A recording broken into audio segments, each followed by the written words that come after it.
अस्सलाम वालेकुम students.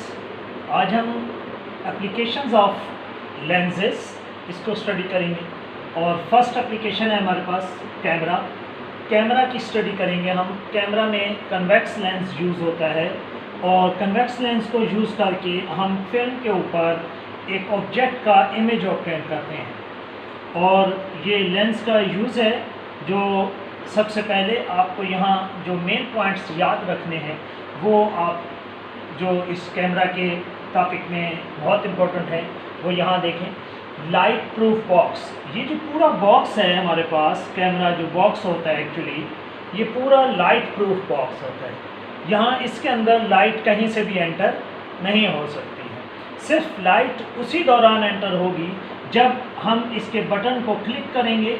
Push करने पर यहाँ शटल होती है, शटल ओपन होते ही फ्यू सेकंड्स के लिए शटल ओपन होगी और वो फ्यू सेकंड्स के दौरान यहाँ इसके अंदर लाइट एंटर होती है और फिल्म के ऊपर इमेज ऑब्टेन होता है। सेकंड जो है वो कन्वर्जिंग लेंस यूज़ होता है। कन्वर्जिंग लेंस कन्वेक्स लेंस को कहा जाता है। आप यहाँ देख रहे हैं ये लेंस कन्वर्जिंग लेंस इस कैमरा के अंदर यूज़ होता है। तीसरे जो पॉइंट है लाइट सेंसिटिव प्लेट होती है इसके अंदर, जिसको हम फिल्म कहते हैं। ये फोटोग्राफिक फिल्म होती है, ब्लैक कलर की होती है और इसके ऊपर जब लाइट फॉल करती है तो इमेज फॉर्म हो जाता है। इस सेंसिटिविटी की वजह से प्रिंट आउट हो जाता है इसके ऊपर इमेज। और चौथा पॉइंट है हमारे पास distance between the lens and the film. Lens और फिल्म के दरमियान में जो डिस्टेंस है वो आमतौर पर हम फिक्स कर लेते हैं। उसको फिक्स करने के लिए यहाँ एक नॉट बनी होती है जिसको हम घुमाते हैं। कैमरा और लेंस को बैकवर्ड मूव किया जा सकता है, लेंस बैकवर्ड भी हो सकता है, फॉरवर्ड भी हो सकता है। लेंस और फिल्म के दरमियान में हम पहले इमेज को ऑब्टेन करने के लिए, शार्प इमेज ऑब्टेन करने के लिए पहले हम इसकी पोजीशन को फिक्स करते हैं। पांचवा पॉइंट है हमारे पास object is place beyond 2f। जब हम ऑब्जेक्ट को लेंस से दूर रखेंगे तो लेंस से इसकी डिस्टेंस इतना होना चाहिए कि जो डबल फोकल लेंथ से भी ज़्यादा होना चाहिए। इससे पहले हम इमेज फॉर्मेशन का टॉपिक स्टडी कर चुके हैं और इमेज फॉर्मेशन के टॉपिक में हमने पढ़ा था कि जब ऑब्जेक्ट बियॉन्ड 2f रखा जाएगा तो इमेज जो होगा वो between the f and 2f बनेगा। अभी हम यहाँ इसको स्टडी करते हैं। सबसे पहले आप ऑब्ज़र्व करें कि यहाँ हमने ऑप्टिकल सेंटर है लेंस का। लेंस के ऑप्टिकल सेंटर से दोनों साइड पर इक्वल डिस्टेंस पर प्रिंसिपल फोकस है, ये भी प्रिंसिपल फोकस है। इक्वल डिस्टेंस पर यहाँ भी प्रिंसिपल फोकस है और फिर इतने ही डिस्टेंस पर डबल प्रिंसिपल फोकस का डिस्टेंस है। इधर भी उतने ही डिस्टेंस पर डबल प्रिंसिपल फोकस यहाँ कहीं होगा और हमने ऑब्जेक्ट को यहाँ प्लेस किया हुआ है बियॉन्ड 2f। जब ऑब्जेक्ट में से अगर हम हेड में से रेज को ड्रॉ करें, first ray parallel to the principal axis जब ड्रा की जाती है तो आपको मालूम है कि आफ्टर द रिफ्रैक्शन ये रे प्रिंसिपल फोकस से पास थ्रू होती है और सेकेंड रे जो ऑप्टिकल सेंटर से पास थ्रू हो रही है उसमें कोई रिफ्रैक्शन का फेनोमेना नहीं होता, वो स्ट्रेट पास थ्रू होती है और फर्स्ट रे को मीट करेगी एट द फिल्म। थर्ड रे जो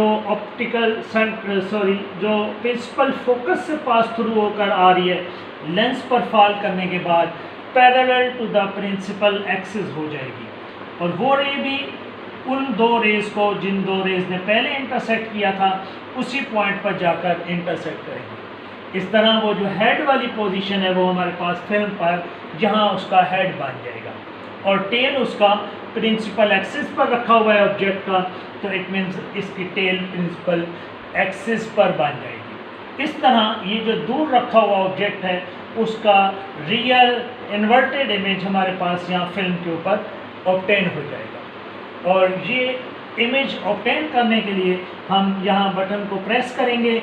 इधर से यहाँ शटल होती है कैमरा के सामने, जो शटल एक थोड़ी देर लम्हे के लिए, छोटे से लम्हे के लिए ओपन होगी, लाइट एंटर होगी और फ़ौरन वो शटल बंद हो जाएगी क्योंकि लाइट एंटर होते ही इसके ऊपर जितने भी सामने ऑब्जेक्ट हैं लेंस के सामने उन सारों का इमेज यहाँ फिल्म के ऊपर प्रिंट आउट हो जाएगा। और क्योंकि ये सेंसिटिव लाइट सेंसिटिव प्लेट है जिसको हम फिल्म का नाम दे रहे हैं, इसीलिए इसके ऊपर अगर लाइट फॉल करे तो ये लाइट फॉल करने की वजह से डैमेज हो सकती है। इसीलिए हम इसको पूरे बॉक्स को लाइट प्रूफ बॉक्स बनाते हैं। Camera actually light proof box है। सिंपल कैमरा यहाँ आपको दिखाया गया है जिसके अंदर एक लेंस इस्तेमाल हो रहा है, एक फिल्म है, और इस पूरे बॉक्स के अंदर बाकी कोई ऐसा फंक्शन कॉम्प्लिकेटेड फंक्शन नहीं है। यहाँ एक नॉच बनी होती है जिसको घुमाने से हम लेंस को बैक एंड फोर्थ मूव कर सकते हैं ताकि इमेज को शार्प इमेज को ऑब्टेन करने के लिए फिल्म और लेंस के दरमियान में डिस्टेंस को फिक्स किया जा सके। आई थिंक आपने एप्लीकेशन ऑफ लेंस में कैमरा को अंडरस्टैंड कर लिया होगा कि कैमरा में लेंस किस तरह से फंक्शन करता है, लेंस का इस्तेमाल कैसे किया जा सकता है कैमरा के अंदर, और आप इसको अंडरस्टैंड कर चुके हैं। मेन पॉइंट्स को आपने याद रखना है, इस फिगर को ड्रा करना है और इन मेन पॉइंट्स को आपने पैराग्राफ की फॉर्म में बनाकर लिखना है। इन सारी स्टेटमेंट्स को आप कंप्लीट करके स्टेटमेंट बना लेंगे। ये 5 मेन पॉइंट्स हैं कैमरे के अंदर जो आपको याद रखना ज़रूरी है। शुक्रिया, अल्लाह हाफ़िज़।